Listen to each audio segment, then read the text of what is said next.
Hello dev champions, ఎలా ఉన్నారు?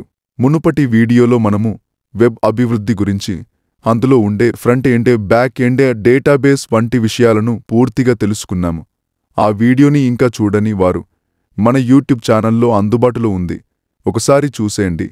ఈరోజు మనము ఫ్రంట్ ఎండ్ మరియు బ్యాక్ ఎండ్లలో ఉపయోగించే ప్రధాన భాషల గురించి తెలుసుకుందాం. ముందుగా ఫ్రంట్ ఎండ్ అంటే ఏమిటి? ఫ్రంట్ ఎండ్ అనేది యూజర్కు కనిపించే భాగం. మనం వెబ్సైట్ ఓపెన్ చేసినప్పుడు మొదట కనిపించే లేఅవుట్, డిజైన్ అన్నీ ఫ్రంట్ ఎండ్లోకి వస్తాయి. ఫ్రంట్ ఎండ్లో ఎక్కువగా ఉపయోగించే భాషలు HTML, CSS, జావాస్క్రిప్ట్, రియాక్ట్ అనే ఫ్రేమ్వర్క్. HTML అంటే ఏమిటి? HTML అనగా హైపర్ టెక్స్ట్ మార్కప్ లాంగ్వేజ్. ఇది ఒక నిర్మాణ భాష. దీని సహాయంతో మనము వెబ్ పేజీలో టెక్స్ట్, బటన్లు, ఇన్పుట్ ఫీల్డులు, ఇమేజులు, లింకులు వంటి అంశాలను అమర్చగలుగుతాము. CSS అంటే ఏమిటి?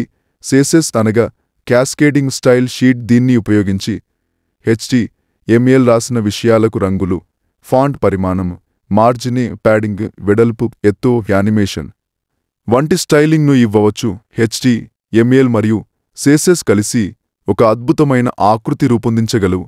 ఇది యూజర్కి ఆకర్షణీయంగా కనిపించేలా ఉంటుంది. ఇప్పుడు జావాస్క్రిప్ట్ గురించి తెలుసుకుందాం. ఒక చిన్న ఉదాహరణ చూద్దాం. ఒక రిమోట్ కంట్రోల్ కారు తీసుకుందాం. మీరు ఆ కారును డిజైన్ చేశారనుకోండి. టైర్లు, లైట్లు, షేప్ అన్నీ సిద్ధం చేశారు.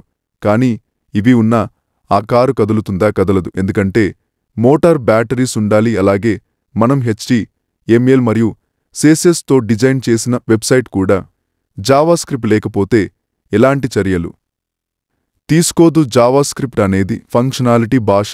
దీని ద్వారా మనము లాజిక్లు, బటన్ క్లిక్స్, ఆపరేషన్లు, ఆటోమేటెడ్ చర్యలు అన్నీ రాయగలుగుతాము.